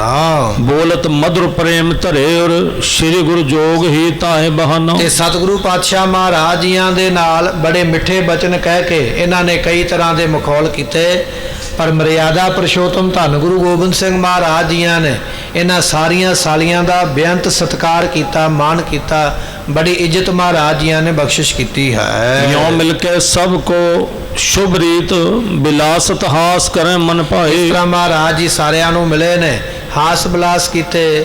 ਉਹਨਾਂ ਸਮਿਆਂ ਵਿੱਚ ਚੂਰੀ ਵਗੈਰਾ ਦਿੱਤੀ ਜਾਂਦੀ ਬਿਠਾ ਕੇ ਨਾ, ਵਿਆਹ ਤੋਂ ਉਪਰੰਤ ਲਾੜੇ ਨੂੰ, ਤੇ ਫਿਰ ਮੂੰਹ ਵਿੱਚ ਚੂਰੀਆਂ ਪਾਈਆਂ ਜਾਂਦੀਆਂ, ਬੁਰਕੀਆਂ ਪਾਈਆਂ ਜਾਂਦੀਆਂ, ਨਾਲ ਸ਼ਗਨਾਂ ਦੇ ਗੀਤ ਗਾਏ ਕਿ ਤੂੰ ਭੁੱਖਾ ਆਇਆ ਹੈ, ਲੈ ਚੂਰੀਆਂ ਖਾ ਲੈ। ਇਸ ਤਰ੍ਹਾਂ ਦੇ ਜਿਹੜੇ ਗੀਤ ਵਗੈਰਾ ਸ਼ਗਨਾਂ ਦੇ ਉਹ ਗਾਏ ਗਏ, ਚੂਰੀਆਂ ਵਗੈਰਾ ਮੂੰਹ ਵਿੱਚ ਪਾਈਆਂ ਗਈਆਂ ਹਨ। ਜਾਨ ਸਮੈ ਨਿਕਸੇ ਤਬ ਹੂੰ ਜਨਵਾਸ ਵਿਖੇ ਕਲਗੀ ਧਰਿਆ। ਇਸੇ ਤਰ੍ਹਾਂ ਸਾਰੇ ਸ਼ਗਨ ਕਰਨ ਤੋਂ ਮਗਰੋਂ ਮਹਾਰਾਜ ਸਾਹਿਬ ਜੀ ਫਿਰ ਘਰ ਵਿੱਚੋਂ, ਆਪਣੇ ਸਹੁਰੇ ਘਰ ਵਿੱਚੋਂ ਬਾਹਰ ਨਿਕਲੇ ਹਨ। ਬੈਠ ਸਿੰਘਾਸਨ ਪੀਠ ਸੁਹਾਵਤ ਆਵਤ ਭੇ ਸਭ ਸੀਸ ਨਿਮਾਏ। ਸਤਿਗੁਰੂ ਪਾਤਸ਼ਾਹ ਆ ਕੇ ਬਾਹਰ ਜਿੱਥੇ ਦੀਵਾਨ ਮਹਾਰਾਜ ਦਾ ਲੱਗਿਆ ਹੋਇਆ ਉੱਥੇ ਆ ਕੇ ਬੈਠੇ ਨੇ। ਸਾਰੀਆਂ ਸੰਗਤਾਂ ਹੁਣ ਦਰਸ਼ਨ ਕਰਨ ਵਾਸਤੇ ਆਈਆਂ ਹਨ। ਹਵੈ ਪਰਿਵਾਰਤ ਬ੍ਰਿੰਦ ਤੇਰੇ ਜਨ ਬੀਚ ਸੁਪੂਰਨ ਚੰਦ ਸੁਹਾਏ। ਪਰਿਵਾਰ ਦੇ ਵਾਂਗ ਮਹਾਰਾਜ ਦੇ ਚਾਰ ਚਫੇਰੇ ਆ ਕੇ ਬੈਠੇ ਨੇ। ਸਤਿਗੁਰੂ ਸਾਰਿਆਂ ਵਿੱਚ ਸ਼ੋਭਾ ਪਾਉਂਦੇ ਹਨ। ਦੋਹਰਾ ਸੰਗਤ ਬਿਨਤੀ ਦੀਨ ਹੋਇ ਕਰ ਕਰ ਜੋਰ ਤਹਾ। ਸਾਰੀ ਸੰਗਤ ਨੇ ਹੁਣ ਬੇਨਤੀ ਕੀਤੀ ਹੈ। ਮਹਾਰਾਜ ਬੈਠੇ ਨਾ ਅੱਜ ਆ ਕੇ, ਇਲਾਕੇ ਦੀ ਸੰਗਤ ਨੇ ਸੋਚਿਆ ਵੀ ਗੁਰੂ ਆਇਆ, ਗੁਰੂ ਪਾਤਸ਼ਾਹ ਆਏ ਨੇ, ਇਹਨਾਂ ਕੋਲੋਂ ਕੁਝ ਮੰਗ ਹੀ ਲਈਏ, ਇਲਾਕੇ ਦਾ ਭਲਾ ਹੀ ਕਰ ਲਈਏ ਆਪਣੇ ਦਾ। ਸਤਿਗੁਰੂ ਬੈਠੇ ਹੋਏ ਆ ਕੇ ਇਹਨਾਂ ਨੇ ਬੇਨਤੀ ਕੀਤੀ ਹੈ। ਰਾਖਿਓ ਸਿਵਰ ਉਤਾਰ ਤੈ ਅਦਕ ਪ੍ਰੀਤ ਕੇ ਸਾਥ। ਸਤਿਗੁਰਾਂ ਨੂੰ ਕਹਿਣ ਲੱਗੇ ਮਹਾਰਾਜ ਅੱਜ ਤੁਹਾਡਾ ਆਸਨ ਇੱਥੇ, ਤੁਸੀਂ ਅੱਜ ਇੱਥੇ ਰਹਿਣਾ ਹੈ, ਅੱਜ ਦਾ ਦਿਨ ਸਾਡੇ ਕੋਲ ਇੱਥੇ ਰਹਿਣਾ ਕਰੋ ਜੀ। ਕੇਤਕ ਵਾਸਰ ਸਤਿਗੁਰੂ ਕੀਨੋ ਸਿਵਰ ਮੁਕਾਮ। ਸਤਿਗੁਰਾਂ ਨੇ ਕੋਈ ਦਿਨ ਫਿਰ ਕਹਿਣ ਤੇ ਗੁਰੂ ਕੇ ਲਾਹੌਰ ਦੇ ਵਿੱਚ ਕਈ ਦਿਨ ਮਹਾਰਾਜ ਨੇ ਆਪਣਾ ਡੇਰਾ ਰੱਖਿਆ ਹੈ। ਸੰਗਤ ਕੋ ਭਾਉ ਕਰ ਕਰੈ ਪੂਰਨੋ ਕਾਮ। ਸੰਗਤ ਦਾ ਪ੍ਰੇਮ ਵੇਖ ਕੇ ਮਹਾਰਾਜ ਜੀ ਜੋ ਵੀ ਆ ਕੇ ਕੋਈ ਮੰਗਦਾ ਉਹਦੀਆਂ ਮਨ ਦੀਆਂ ਕਾਮਨਾਵਾਂ ਪੂਰੀਆਂ ਕਰਦੇ ਹਨ। ਕੌਤਕ ਹੋਤ ਅਨੇਕ ਬਿਦ ਮੇਲਾ ਭਇਓ ਵਿਸ਼ਾਲ। ਇਸ ਤਰ੍ਹਾਂ ਮਹਾਰਾਜ ਜੀਆਂ ਦੇ ਵਿਆਹ ਦੇ ਵਿੱਚ ਕਈ ਤਰ੍ਹਾਂ ਦੇ ਕੌਤਕ ਹੁੰਦੇ ਪਏ। ਬੜਾ ਵੱਡਾ ਮੇਲਾ, ਮਹਾਰਾਜ ਦਾ ਵਿਆਹ ਨਹੀਂ ਮੰਨ ਲਓ ਮੇਲਾ ਹੀ ਲੱਗਾ ਹੋਇਆ ਹੈ। ਐਸੀਆਂ ਬੇਅੰਤ ਸੰਗਤਾਂ ਗੁਰੂ ਕੇ ਲਾਹੌਰ ਪਹੁੰਚੀਆਂ ਹਨ। ਅਣਖਟੈ ਨਿਜ ਲਾਭ ਕੋ ਸਤਿਗੁਰ ਵਿਖੈ ਨਿਹਾਲ। ਇੱਕ ਵਿਆਹ ਦਾ ਵਿਆਹ ਵੇਖਿਆ ਜਾ ਰਿਹਾ, ਇੱਕ ਗੁਰੂ ਦੇ ਦਰਸ਼ਨ ਹੋ ਰਿਹਾ, ਇੱਕ ਛਕਣ ਵਾਸਤੇ ਪਕਵਾਨ ਮਿਲਦੇ ਪਏ, ਤੇ ਜਿਹੜੇ ਵਪਾਰੀ ਨੇ ਉਹ ਨਾਲ ਵਪਾਰ ਵੀ ਕਰਦੇ ਪਏ। ਕਈ ਤਰ੍ਹਾਂ ਦੇ ਲਾਭ ਮਹਾਰਾਜ ਦੇ ਵਿਆਹ ਵਿੱਚੋਂ ਖੱਟਦੇ ਹਨ। ਦੋਹਰਾ ਪੋਸ਼ਿਸ਼ ਸੂਖਮ ਬਸਨ ਕੀ ਅਦਕ ਜੇ ਬਣੀ ਨਵੀਨ। ਜਿਹੜੀਆਂ ਨਵੀਆਂ ਨਵੀਆਂ ਪੁਸ਼ਾਕਾਂ, ਕੱਪੜੇ ਗਲ ਵਿੱਚ ਬੜੇ ਬਰੀਕ ਬਰੀਕ, ਬੜੇ ਸੋਹਣੇ ਸੋਹਣੇ। ਮਹਾਰਾਜ ਜੀਆਂ ਦਾ ਵਿਆਹ ਹਾੜ ਦੇ ਮਹੀਨੇ ਹੋਇਆ, ਗਰਮੀ ਦਾ ਮਹੀਨਾ, ਇਸ ਮਹੀਨੇ ਦਾ ਵਿਆਹ ਹੈ। ਬੜੇ ਗਰੀਬ, ਬੜੇ ਬਰੀਕ ਜਿਹੜੇ ਕੱਪੜੇ ਨੇ, ਜਾਲੀਦਾਰ, ਬੜੇ ਸੁੰਦਰ ਬਣਾਏ ਹੋਏ ਹਨ। ਨਿਤ ਪਖਾਰ ਵੋ ਹੋਏ ਤਿੰਨ ਪਹਿਰਾਂ ਗੁਰੂ ਪਰਵੀਨ। ਜਿੰਨੀ ਬਰਾਤ ਗਈ ਹੈ ਕੱਪੜੇ ਤਾਂ ਰੋਜ਼ ਮੈਲੇ ਹੋਣਗੇ, ਕਿਉਂਕਿ ਇੱਕ ਦਿਨ ਤੇ ਬਰਾਤ ਨੇ ਰਹਿਣਾ ਨਹੀਂ। ਉਹਨਾਂ ਸਮਿਆਂ ਵਿੱਚ ਮਹੀਨਾ ਮਹੀਨਾ ਬਰਾਤਾਂ ਰਹਿੰਦੀਆਂ।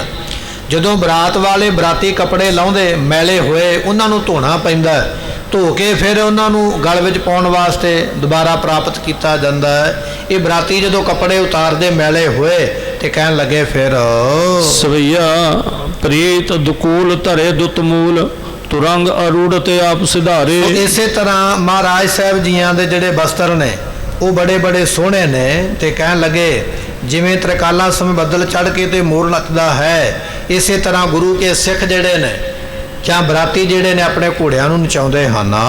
ਜਾਤ ਬਾਜ਼ਾਰਨ ਵਿੱਚ ਪ੍ਰਭੂ ਨਰ ਨਾਰ ਚਾਹੁੰਦੇ ਸੰਬੰਧਨ ਧਾਰੇ। ਸਤਿਗੁਰੂ ਪਾਤਸ਼ਾਹ ਜੀ ਬਾਜ਼ਾਰ ਵਿੱਚ ਜਾ ਰਹੇ ਨੇ, ਬਾਜ਼ਾਰ ਸਜੇ ਹੋਏ ਨੇ। ਮਹਾਰਾਜ ਕਹਿੰਦੇ ਚਲੋ ਭਾਈ ਬਾਜ਼ਾਰ ਵੇਖ ਕੇ ਆਈਏ। ਬਾਜ਼ਾਰ ਨੂੰ ਜਾ ਰਹੇ ਨੇ, ਚਾਰ ਚਫੇਰੇ ਲੋਕ ਨਮਸਕਾਰਾਂ ਕਰਦੇ ਹਨ। ਚਲ ਚਾਰ ਚਲਾਏ ਫੰਦਾਵਤ ਸ਼ੋਭਤ ਹੈ ਇਸ ਭਾਂਤ ਉਦਾਰੇ। ਇਸ ਤਰ੍ਹਾਂ ਮਹਾਰਾਜ ਜੀ ਘੋੜਾ ਮਹਾਰਾਜ ਜੀਆਂ ਦਾ ਚੰਚਲ ਬੜੀਆਂ ਛਾਲਾਂ ਮਾਰ ਕੇ ਅੱਗੇ ਨੂੰ ਤੁਰਿਆ ਜਾਂਦਾ ਹੈ। ਸੰਜ ਸਮੈ ਘਨ ਜਿਉ ਚੜ ਮੋਰ ਪੈ ਜਾਤ ਨਜਾਵਤ ਮਾਰਗ ਸਾਰੇ। ਜਿਸ ਤਰ੍ਹਾਂ ਸ਼ਾਮ ਨੂੰ ਬੱਦਲ ਚੜੇ ਤੇ ਮੋਰ ਵੇਖ ਕੇ ਨੱਚਦਾ ਹੈ, ਮਹਾਰਾਜ ਸਾਹਿਬ ਜੀਆਂ ਦਾ ਘੋੜਾ ਔਰ ਬਰਾਤੀਆਂ ਦੇ ਘੋੜੇ ਕਹਿੰਦੇ ਇਸ ਤਰ੍ਹਾਂ ਨੱਚਦੇ ਜਾਂਦੇ ਹਨ। ਆਏ ਗਏ ਧੁਬੀਆ ਅਗਵਾਏ ਦੋ ਕਰ ਜੋਰਤ ਏਵ ਵਖਾਨਾ। ਬੇਨਤੀ ਇਹ ਹੈ ਕਿ ਮਹਾਰਾਜ ਤੇ ਆਏ ਨੇ, ਕੁਝ ਮੰਗ ਲੈਣਾ ਚਾਹੀਦਾ। ਇੱਥੇ ਇੱਕ ਧੋਬੀ ਹੈ ਜਿਹੜਾ ਕੱਪੜੇ ਧੋਂਦਾ ਸੀ ਮਹਾਰਾਜ ਜੀਆਂ ਦੇ। ਆਪਾਂ ਇਤਿਹਾਸ ਜਿਹੜਾ ਹੈ ਨਾ ਬਚਨ, ਇਤਿਹਾਸਕ ਬਚਨ ਸਰਵਣ ਕਰਨ ਜਾ ਰਹੇ ਹਾਂ। ਬਰਾਤੀ ਕੱਪੜੇ ਉਤਾਰਦੇ ਨੇ, ਉਹਨਾਂ ਕੱਪੜਿਆਂ ਨੂੰ ਧੋਤਾ ਜਾਂਦਾ। ਧੋਣ ਵਾਸਤੇ ਧੋਬੀ ਉਹ ਕੱਪੜਿਆਂ ਨੂੰ ਧੋਂਦਾ। ਜਦੋਂ ਧੋਬੀ ਨੇ ਵੇਖਿਆ ਨਾ ਵੀ ਮਹਾਰਾਜ ਮੇਰੇ ਵਾਲੇ ਪਾਸੇ ਨੂੰ ਆ ਰਿਹਾ ਜਿੱਥੇ ਉਹ ਕੱਪੜੇ ਧੋਂਦਾ ਸੀ, ਇਹ ਧੋਬੀ ਫਿਰ ਅੱਗੇ ਵਧਿਆ, ਮਹਾਰਾਜ ਦੇ ਅੱਗੇ ਹੱਥ ਜੋੜੇ ਬੇਨਤੀ ਕਰਦਾ ਹੈ। ਰਾਵਰ ਕੇ ਨਿਤ ਚੀਰ ਬਖਾਰਤ ਸੋਤਨ ਧਾਰਤ ਸੋਹਿਤ ਠਾਨਾ। ਮਹਾਰਾਜ ਸਾਹਿਬ ਜੀਓ, ਮੈਂ ਆਪ ਜੀ ਦੇ ਵੀ ਕੱਪੜੇ ਧੋਂਦਾ ਹਾਂ, ਤੁਹਾਡੇ ਬਰਾਤੀਆਂ ਦੇ ਵੀ ਕੱਪੜੇ ਧੋਂਦਾ ਹਾਂ, ਪਰ ਮਹਾਰਾਜ ਮੁਸ਼ਕਲ ਇਹ ਹੈ ਵੀ ਇਸ ਇਲਾਕੇ ਵਿੱਚ ਪਾਣੀ ਨਹੀਂ। ਇਹ ਉਸਨੇ ਬੇਨਤੀ ਕੀਤੀ। ਆਪਾਂ ਜਾਂਦੇ ਆ ਨਾ ਤੇ ਗੁਰੂ ਕੇ ਲਾਹੌਰ, ਉੱਥੇ ਪਾਣੀ ਦਾ ਚਸ਼ਮਾ ਮਹਾਰਾਜ ਨੇ ਵਰਸ਼ਾ ਮਾਰ ਕੇ ਤੇ ਕੱਢਿਆ।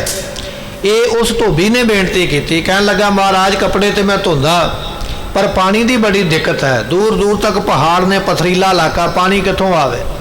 ਬਰਾਤੀਏ ਰੋਜ਼ ਕੱਪੜੇ ਉਤਾਰ ਦਿੰਦੇ ਨੇ, ਇੰਨੇ ਇੰਨੇ ਕੱਪੜੇ ਨੇ, ਪਾਣੀ ਥੋੜਾ ਹੈ, ਕਿਰਪਾ ਕਰੋ ਪਾਣੀ ਇੱਥੇ ਹੋਣਾ ਚਾਹੀਦਾ।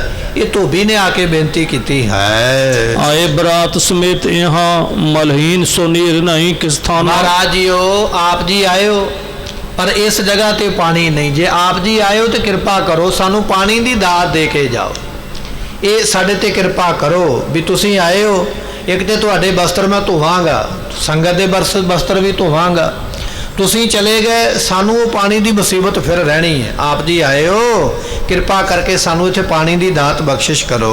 ਫੇਰ ਫਿਰੇ ਚੌਂ ਔਰ ਭਲੇ ਨ ਪ੍ਰਾਪਤ ਭਾਜਤ ਚਿੰਤ ਮਹਾ। ਮਹਾਰਾਜ ਸਾਹਿਬ ਜੀ, ਅਸੀਂ ਇਹ ਸਾਰੇ ਇਲਾਕੇ ਵਿੱਚ ਘੁੰਮ ਫਿਰ ਕੇ ਵੇਖ ਲਿਆ, ਕਈ ਮੀਲ ਤੱਕ ਗੇੜਾ ਕੱਢਿਆ ਪਹਾੜਾਂ ਦੇ ਵਿੱਚ, ਪਰ ਇੱਥੇ ਕਿਤੇ ਪਾਣੀ ਪੀਣ ਨੂੰ ਮਿਲਦਾ ਹੀ ਨਹੀਂ ਹੈ। ਤੇ ਮਹਾਰਾਜ ਸਾਡੇ ਵਿੱਚ ਇੰਨੀ ਸਮਰੱਥਾ ਨਹੀਂ ਵੀ ਅਸੀਂ ਪਾਣੀ ਪ੍ਰਗਟ ਕਰ ਲਈਏ। ਇਹ ਆਪ ਜੀ ਕਿਰਪਾ ਕਰੋ, ਇਹਨਾਂ ਪਹਾੜਾਂ ਵਿੱਚ ਪਾਣੀ ਪੀਣ ਨੂੰ ਨਹੀਂ ਮਿਲਦਾ ਹੈ। ਔਸ਼ਿਸ਼ ਨੀਤ ਉਤਾਰਤ ਹੋ ਇਕੱਠੇ ਮਮ ਤੀਰ ਭਈ ਸਮੁੰਦਰ। ਉਸ ਵੇਲੇ ਧੋਬੀ ਕਹਿ ਰਿਹਾ, ਕਹਿੰਦਾ ਮਹਾਰਾਜ ਵੀ ਆਪ ਵੀ ਰੋਜ਼ ਕੱਪੜੇ ਉਤਾਰ ਦਿੰਦੇ, ਤੁਹਾਡੇ ਇੰਨੇ ਬਰਾਤੀ ਆਏ ਹਜ਼ਾਰਾਂ ਦੀ ਗਿਣਤੀ ਵਿੱਚ, ਉਹ ਵੀ ਸਾਰੇ ਕੱਪੜੇ ਸ਼ਾਮ ਨੂੰ ਉਤਾਰ ਕੇ ਮੈਨੂੰ ਦੇ ਦਿੰਦੇ ਵੀ ਜਾ ਧੋਬੀਆ ਧੋ ਕੇ ਲਿਆ। ਪਰ ਮਹਾਰਾਜ ਧੋ ਕੇ ਕਿੱਥੋਂ ਲਿਆਵਾਂ, ਮੈਂ ਤੇ ਤੁਹਾਡੇ ਕੱਪੜੇ ਉਹ ਬੰਨ ਕੇ ਪੰਡਾਂ ਤੇ ਮੈਂ ਤੇ ਗੱਠਾਂ ਜੋੜ ਦਿੱਤੀਆਂ ਆਪਣੇ ਘਰ ਦੇ ਵਿੱਚ, ਬੱਧੇ ਹੋਏ ਨੇ ਮਹਾਰਾਜ, ਧੋਤੇ ਨਹੀਂ ਗਏ ਅਜੇ ਤੱਕ। ਕਿਉਂ ਨਹੀਂ ਧੋਤੇ ਗਏ? ਮੇਰੇ ਕੋਲ ਪਾਣੀ ਨਹੀਂ ਹੈ। ਕੱਪੜੇ ਤੇ ਰੋਜ਼ ਦਿੰਦੇ ਬਰਾਤੀ ਧੋਣ ਵਾਸਤੇ, पर मेरे को धोते नहीं गए। उदा कारण यह भी मेरे को पानी नहीं है। आप करो अब आयस जाबिद त्यों कर हो पट हे तो पाई। महाराज कृपा करो, जां ते इन्हां बरातियां नूं कहो भी कपड़े आपदे नाल ही लैके आउंदे ते सारे जाके घरे जाके धो लैंदे, पर जे मेरे कोलों धोने ते महाराज फिर पानी का प्रबंध होना चाहिए। हुण आप जी दसो मैं की करां, पानी बिना कपड़े नहीं धोते जाणगे ते पानी मेरे वस की गल नहीं है। जां ते पानी का प्रबंध होवे जां फिर बराती आपो अपने कपड़े लैके ते अपने घरे लै जान। ये दो ही महाराज कारण हो सकते। आप जी कृपा करो मैं की करना करा। श्री कलगीधर बेनती को सुन सैल समीप गए। सतगुरु पातशाह महाराज ने सुनिया ना बचन उस वेले धोबी दा, कहन लगे किथे कपड़े धोंदा है। उसने इशारा किया महाराज आओ सामने मैं लाया होया वड्डा सारा पत्थर ते उहदे उपर रख के कपड़े धोंदा। महाराज सुन के उस पत्थर पहाड़ दे कोल पहुंचे ਹਨ। संग कृपाल है मानव जाल है धोबी सुनाल है जाए जनाई। सतगुरु पातशाह दे अगे अगे धोबी तुरिया जांदा लैके। महाराज आ देखो इत्थे कपड़े धोंदा। सतगुरु तुरे जा रहे, नाल नाल महाराज जियां दे मामा जी भी तुरे जा रहे, कृपाल चंद वो भी नाल तुरे जा रहे। ते सतगुरां दे नाल जिन्नी संगत है, बरात विच गए हुए बराती जां सोहरा परिवार दे जिन्ने मैंबर सारे ही तुर पे। वेखिए महाराज की करते हैं, किवें पानी प्रगट करनगे। सतगुरां दे अगे धोबी जांदा पिया दसन वास्ते रस्ता। महाराज दे नाल बेअंत संगतां जड़ियां ने तुरियां जा रहीआं हन। संगों के साथ हो तो वर्षा फलतीशन भीषण मानफनी। सतगुरु पातशाह जदों पहुंचे ना उथे जिथे जाके धोबी ने दसिया भी महाराज इत्थे कपड़े धोंदा। महाराज ने अपने सज्जे पासे वेखिया, सतगुरां दे भूआ दा पुत्र बाबा संगो शाह महाराज दे कोल खलोता होया। बीबी वीरो जी गुरु हरगोबिंद पातशाह दे पुत्री सन। ये बाबा संगो शाह जी बीबी वीरो जियां दे पुत्र सन। गुरु तेग बहादुर पातशाह दे भांजे लगे और गुरु गोबिंद सिंह महाराज जियां दे भरा लगदे। महाराज ने सज्जे पासे वेखिया भाई संगो शाह खलोते होए ते संगो शाह ने हाथ विच बरछा फड़िया होया। महाराज ने वेख्या जो बरछे वाल ते बरछा बड़ा मजबूत है, बड़ी तगड़ी उहदी अगों फाल बनी हुई है, बड़ा मजबूत बरछा भाई संगो शाह ने अपने हाथ में फड़िया होया है। श्री कलगीधर हाथ में लीन परमाए के नीचे को कीन अनी। सतगुरु पातशाह ने जो बरछा फड़िया तो कहन लगे बरछा इस तरह का चौड़ा जिवें फनीअर नाग अपनी फन खिलारदा ना चौड़ी करदा फन, इस तरह का बरछा संगो शाह ने हाथ में फड़िया सी। महाराज ने इशारा किया अपने भरा दे वल भूआ दे पुत वल, कहन लगे बरछा सानू दिओ। ਤੇ ਭਾਈ ਸੰਗੋ ਸ਼ਾਹ ਨੇ ਉਹ ਬਰਛਾ ਮਹਾਰਾਜ ਨੂੰ ਫੜਾਇਆ। ਸਤਿਗੁਰਾਂ ਨੇ ਬਰਛੇ ਨੂੰ ਫੜ ਕੇ ਆਪਣੇ ਹੱਥ ਵਿੱਚ ਘੁਮਾਇਆ 2-4 ਵਾਰੀ, ਇੱਧਰ ਨੂੰ ਕਰਕੇ ਤੇ ਉਸ ਤੋਂ ਮਗਰੋਂ ਫਿਰ ਆਪਣਾ ਹੱਥ ਉੱਪਰ ਨੂੰ ਲੈ ਗਏ ਆਕਾਸ਼ ਵੱਲ ਨੂੰ। ਉੱਪਰੋਂ ਹੱਥ ਲਿਆ ਕੇ ਫਿਰ ਜ਼ੋਰ ਦੀ ਮਹਾਰਾਜ ਜੀਆਂ ਨੇ ਉਹ ਜਿਹੜਾ ਬਰਛਾ ਗੁਰਮੁਖੋ ਉਹ ਧਰਤੀ ਵਿੱਚ ਗੱਡ ਦਿੱਤਾ ਹੈ। ਦੇਖਤ ਹੈ ਚੌਰ ਕਨੇ ਜਨ ਤੋਲ ਕੈ ਓਜ ਤੇ ਭੂਮ ਹਨੀ। ਸਤਿਗੁਰੂ ਪਾਤਸ਼ਾਹ ਮਹਾਰਾਜ ਜੀ ਜਦੋਂ ਇਹ ਕੌਤਕ ਕਰਦੇ ਪਏ, ਬੇਅੰਤ ਸੰਗਤਾਂ ਵੇਖਦੀਆਂ ਪਈਆਂ ਵੀ ਮਹਾਰਾਜ ਕੀ ਕਰਨਗੇ। ਪੱਥਰ ਦੇ ਵਿੱਚ ਬਰਛਾ ਕਿਵੇਂ ਮਾਰਿਆ ਜਾ ਸਕਦਾ, ਪੱਥਰ ਨੂੰ ਪਾੜਿਆ ਕਿਵੇਂ ਜਾ ਸਕਦਾ ਹੈ। ਪਰ ਸਤਿਗੁਰੂ ਤੇ ਸਮਰੱਥ ਨੇ ਨਾ, ਜੋ ਚਾਹਣ ਉਹ ਕਰ ਸਕਦੇ। ਸਾਰਿਆਂ ਦੇ ਵੇਖਦਿਆਂ ਹੋਇਆਂ ਮਹਾਰਾਜ ਨੇ ਆਪਣਾ ਬਲ ਤੋਲ ਕੇ, ਬਲ ਇਕੱਠਾ ਕਰਕੇ ਆਪਣੀ ਬੜੇ ਜ਼ੋਰ ਦੇ ਨਾਲ ਉਹ ਬਰਛਾ ਸਤਿਗੁਰਾਂ ਨੇ ਭਰਮਾ ਕੇ ਧਰਤੀ ਵਿੱਚ ਖਬੋ ਦਿੱਤਾ ਹੈ। ਇਹ ਗੱਡਿਓ ਦੜ ਨਾੜ ਭਇਓ ਤਬ ਸ਼੍ਰੀ ਮੁਕਤੇ ਸਭ ਸੰਗ ਭਨੀ। ਕਹਿਣ ਲੱਗੇ ਉਹ ਬਰਛਾ ਜਿੰਨੀ ਉਹਦੇ ਅੱਗੇ ਲੋਹੇ ਦੀ ਫਾਲ ਲੱਗੀ ਹੋਈ ਹੈ ਨਾ, ਸਾਰੀ ਦੀ ਸਾਰੀ ਪੱਥਰ ਦੇ ਵਿੱਚ ਧਰਤੀ ਵਿੱਚ ਗੱਡੀ ਗਈ।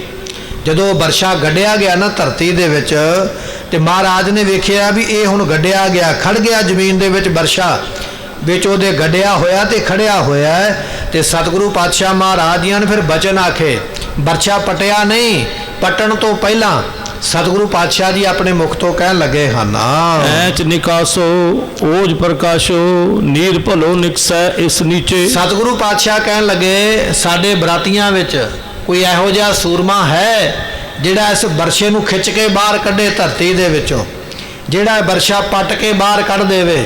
ਤੇ ਸਤਿਗੁਰੂ ਪਾਤਸ਼ਾਹ ਕਹਿੰਦੇ ਜਿੱਥੋਂ ਇਹ ਬਰਛਾ ਬਾਹਰ ਨਿਕਲੇਗਾ, ਇੱਥੋਂ ਪਾਣੀ ਦੀ ਧਾਰਾ, ਉਜਲ ਪਾਣੀ, ਸਾਫ਼ ਪਾਣੀ, ਇਹ ਧਾਰਾ ਪਾਣੀ ਦੀ ਬਾਹਰ ਨਿਕਲੇਗੀ। ਕੋਈ ਹੈ ਬਰਾਤੀਆਂ ਵਿੱਚੋਂ ਇਹੋ ਜਿਹਾ ਬਲ ਵਾਲਾ ਸੂਰਮਾ ਜਿਹੜਾ ਸਾਡੇ ਖਵੋਏ ਹੋਏ ਬਰਛੇ ਨੂੰ ਬਾਹਰ ਪੱਟ ਕੇ ਖਿੱਚੇ। ਇਹ ਮਹਾਰਾਜ ਸਾਹਿਬ ਜੀਆਂ ਨੇ ਉਸ ਵੇਲੇ ਆਖਿਆ ਹੈ, ਸੰਗੋ ਤੁਰੰਗ ਤੇ ਜਿਉਂ ਉਤਰਿਓ ਬਲ ਧਾਰ ਵਿਸਾਲ ਕੋ ਉੱਪਰ ਖਿੱਚੇ। ਜਦੋਂ ਮਹਾਰਾਜ ਸਾਹਿਬ ਜੀਆਂ ਨੇ ਬਚਨ ਕੀਤੇ, ਮਹਾਰਾਜ ਜੀਆਂ ਦਾ ਭੂਆ ਦਾ ਪੁੱਤ ਜਿਹਨੇ ਬਰਛਾ ਪਹਿਲਾਂ ਫੜਿਆ ਸੀ, ਜਿਹਦੇ ਕੋਲੋਂ ਲੈ ਕੇ ਬਰਛਾ ਮਹਾਰਾਜ ਨੇ ਮਾਰਿਆ ਧਰਤੀ 'ਚ, ਇਹ ਅੱਗੇ ਹੋਇਆ। ਇਹਨੂੰ ਆਪਣੇ ਆਪ ਤੇ ਮਾਣ ਸੀ ਵੀ ਮੇਰੇ ਵਿੱਚ ਬੜਾ ਜ਼ੋਰ ਹੈ, ਮੈਂ ਬੜਾ ਡਾਢਾ ਜਵਾਨ ਤੇ ਮੇਰੇ ਵਿੱਚ ਬੜੀ ਤਾਕਤ ਹੈ। ਜੇ ਮਹਾਰਾਜ ਬਰਛਾ ਖਬੋ ਸਕਦੇ ਤੇ ਕੀ ਗੱਲ ਮੈਂ ਪੱਟ ਨਹੀਂ ਸਕਦਾ। ਅੱਗੇ ਵਧਿਆ ਭਾਈ ਸੰਗੋ ਸ਼ਾਹ, ਸਤਿਗੁਰਾਂ ਨੂੰ ਬੇਨਤੀ ਕੀਤੀ, ਮਹਾਰਾਜ ਹੁਕਮ ਹੋਵੇ ਤੇ ਇਹ ਬਰਛਾ ਪੱਟ ਕੇ ਤੇ ਮੈਂ ਵਿਖਾ ਸਕਦਾ। ਸਤਿਗੁਰੂ ਪਾਤਸ਼ਾਹ ਕਹਿਣ ਲੱਗੇ ਤੇਰੀ ਮਰਜ਼ੀ ਹੈ, ਜੇ ਤੂੰ ਇਹ ਸੇਵਾ ਕਰਨੀ ਚਾਹਣਾ ਤੇ ਕਰ ਸਕਦਾ, ਆਪਣੇ ਬਲ ਦਾ ਤੂੰ ਭਾਈ ਇਜਮਾਇਸ਼ ਕਰ ਸਕਦਾ, ਆਪਣੇ ਬਲ ਨੂੰ ਵੇਖ ਸਕਦਾ ਹੈ। ਮਹਾਰਾਜ ਸਾਹਿਬ ਜੀ ਨੇ ਜਦੋਂ ਇਹ ਬਚਨ ਆਖੇ, ਭਾਈ ਸੰਗੋ ਸ਼ਾਹ ਜੀ ਫਿਰ ਅੱਗੇ ਵਧੇ। ਅੱਗੇ ਵੱਧ ਕੇ ਤੇ ਕਹਿਣ ਲੱਗੇ ਉਸ ਵੇਲੇ ਜਿਹੜਾ ਬਰਛਾ ਮਹਾਰਾਜ ਨੇ ਗੱਡਿਆ ਹੋਇਆ ਸੋ ਉਸ ਨੂੰ ਜਾ ਕੇ ਆਪਣੇ ਹੱਥ ਪਾਏ ਹਨ। ਸੋਨਾ ਪਟਿਓ ਬਿਸਮਾਏ ਹਟਿਓ ਬੜ ਪਰਾਕਰਮ ਜਾਣ ਲਿਓ ਗੁਰ ਵਿੱਚ। ਸੋ ਕਹਿਣ ਲੱਗੇ ਉਸ ਵੇਲੇ ਸੰਗੋ ਸ਼ਾਹ ਉਮਰ ਦੇ ਵਿੱਚ ਵੱਡਾ ਹੈ, ਧੰਨ ਗੁਰੂ ਗੋਬਿੰਦ ਸਿੰਘ ਮਹਾਰਾਜ ਜੀਆਂ ਦੇ ਨਾਲੋਂ ਸੰਗੋ ਸ਼ਾਹ ਦੀ ਉਮਰ ਵੱਡੀ ਹੈ, ਸਰੀਰ ਵੀ ਵੱਡਾ ਤੇ ਤਕੜਾ ਹੈ। ਇਹਦੇ ਮਨ ਵਿੱਚ ਇਹ ਮਾਣ ਸੀ ਵੀ ਮਹਾਰਾਜ ਦੀ ਉਮਰ ਛੋਟੀ ਹੈ ਤੇ ਮੇਰੇ ਭਰਾ ਹੀ ਲੱਗਦੇ ਨਾ, ਛੋਟਾ ਭਰਾ ਹੈ, ਇਹਨਾਂ ਦਾ ਕੱਦ ਵੀ ਛੋਟਾ, ਉਮਰਾਂ ਵੀ ਛੋਟੀ ਹੈ, ਸਰੀਰ ਵੀ ਛੋਟਾ, ਮੇਰਾ ਕੱਦ ਵੱਡਾ, ਮੇਰੇ ਸਰੀਰ ਵਿੱਚ ਤਾਕਤ ਵੀ ਜ਼ਿਆਦਾ ਹੈ। ਜੇ ਇਹ ਬਰਛਾ ਧਰਤੀ ਵਿੱਚ ਖਬੋ ਸਕਦੇ ਨੇ, ਗੱਡ ਸਕਦੇ, ਤੇ ਮੈਂ ਤੇ ਪੱਟ ਹੀ ਸਕਦਾ ਨਾ, ਮੇਰੇ ਵਿੱਚ ਤਾਕਤ ਜ਼ਿਆਦਾ। ਇਹ ਫੁਰਨਾ ਲੈ ਕੇ ਤੇ ਅੱਗੇ ਵਧਿਆ, ਬਰਛੇ ਨੂੰ ਦੋਨੇ ਪਾ ਲਏ ਹੱਥ, ਬੜੀ ਜ਼ੋਰ ਦੀ ਖਿੱਚਦਾ ਪਿਆ। ਮਹਾਰਾਜ ਨੇ ਆਖਿਆ ਬਰਛਾ ਪਟੇਗਾ ਤੇ ਪਾਣੀ ਮਿਲੇਗਾ। ਬਰਛੇ ਨੂੰ ਹੱਥ ਪਾਏ, ਸਾਰੀ ਬਰਾਤ ਵੇਖਦੀ ਪਈ ਹੈ, ਬਰਾਤੀਏ ਨਾਲ, ਰਿਸ਼ਤੇਦਾਰ ਨਾਲ ਨੇ, ਧੰਨ ਗੁਰੂ ਨਾਨਕ ਦੇਵ ਪਾਤਸ਼ਾਹ ਦੀ ਬੰਸ ਕੁੱਲ ਖਾਨਦਾਨ ਉਹ ਵੀ ਨਾਲ ਹੈ, ਗੁਰੂ ਅੰਗਦ ਸਾਹਿਬ ਪਾਤਸ਼ਾਹ ਜੀਆਂ ਦੇ ਪਰਿਵਾਰ ਵਿੱਚੋਂ ਵੀ ਜੀ ਨਾਲ ਨੇ, ਧੰਨ ਗੁਰੂ ਅਮਰਦਾਸ ਮਹਾਰਾਜ ਜੀਆਂ ਦੇ ਪਰਿਵਾਰ ਵਿੱਚੋਂ ਵੀ ਨਾਲ ਨੇ ਸੰਗਤਾਂ। ਮਹਾਰਾਜ ਜੀਆਂ ਦਾ ਸਹੁਰਾ ਪਰਿਵਾਰ ਵੀ ਆ ਕੇ ਕੋਲ ਖਲੋਤਾ ਹੋਇਆ, ਮਾਮਾ ਕਿਰਪਾਲ ਚੰਦ ਵਰਗੇ ਵੀ ਖਲੋਤੇ ਹੋਏ, ਇਸੇ ਤਰ੍ਹਾਂ ਬੜੇ ਤਿਆਗੀ ਵਿਰਾਗੀ ਗੁਰੂ ਕੇ ਪਿਆਰੇ ਗੁਰਮੁਖ ਸਿੱਖ ਵੀ ਖਲੋਤੇ ਹੋਏ। ਸਾਰੇ ਵੇਖਦੇ ਪਏ ਵੀ ਬਰਛਾ ਤੇ ਗੱਡਿਆ। ਭਾਈ ਸੰਗੋ ਸ਼ਾਹ ਅੱਗੇ ਵਧਿਆ, ਬਰਛੇ ਨੂੰ ਹੱਥ ਵਿੱਚ ਫੜਿਆ ਤੇ ਕਹਿਣ ਲੱਗੇ ਜ਼ੋਰ ਨਾਲ ਉਸ ਵੇਲੇ ਜਦੋਂ ਪੱਟਣ ਲੱਗਾ ਤੇ ਸਤਿਗੁਰੂ ਪਾਤਸ਼ਾਹ ਮਹਾਰਾਜ ਵੇਖਦੇ ਪਏ ਇਹਦੇ ਵੱਲ ਵੀ ਇਹ ਕਿੰਨਾ ਕੁ ਤਾਣ ਲਾਉਂਦਾ, ਕਿੰਨਾ ਕੁ ਬਲ ਲਾਉਂਦਾ। ਹੁਣ ਪਾਤਸ਼ਾਹ ਜੀ ਕੀ ਕੌਤਕ ਵਰਤਾਉਣਗੇ ਉਹ ਆਪਾਂ ਕੱਲ ਦੇ ਦੀਵਾਨ ਵਿੱਚ ਸਰਵਣ ਕਰਾਂਗੇ। ਸਮੇਂ ਦੀ ਸਮਾਪਤੀ, ਭੁੱਲਾਂ ਦੀ ਮੁਆਫੀ। ਸਤਿਗੁਰੂ ਪਾਤਸ਼ਾਹ ਰਹਿਮਤ ਕਰਨ, ਉਪਦੇਸ਼ ਹਿਰਦੇ ਵਸੇ ਸਾਡਾ ਭਲਾ ਹੋਵੇ। ਇਹ ਕੱਲ ਨੂੰ ਆਪਾਂ ਬਚਨ ਸਰਵਣ ਕਰਾਂਗੇ ਕਿ ਭਾਈ ਸੰਗੋ ਸ਼ਾਹ ਦੇ ਕੋਲੋਂ ਬਰਛਾ ਪਟਿਆ ਜਾਂਦਾ ਹੈ ਕਿ ਨਹੀਂ, ਕਿ ਗੁਰੂ ਗੋਬਿੰਦ ਸਿੰਘ ਮਹਾਰਾਜ ਫਿਰ ਕੀ ਕਿਰਪਾ ਕਰਦੇ ਔਰ ਕਿਵੇਂ ਇੱਥੋਂ ਪਾਣੀ ਦੀਆਂ ਧਾਰਾਂ ਬਾਹਰ ਮਹਾਰਾਜ ਕੱਢਣਗੇ ਔਰ ਦੁਸ਼ਮਣ ਮਹਾਰਾਜ ਤੇ ਕਿਵੇਂ ਹਮਲਾ ਕਰਨਗੇ। ਇਤਿਹਾਸ ਆਪਾਂ ਅਗਲੇ ਦੀਵਾਨ ਵਿੱਚ ਸਰਵਣ ਕਰਾਂਗੇ। ਲੇਖਿਆ ਕਥਾ ਹੈ ਨ ਛੁਟੀਐ।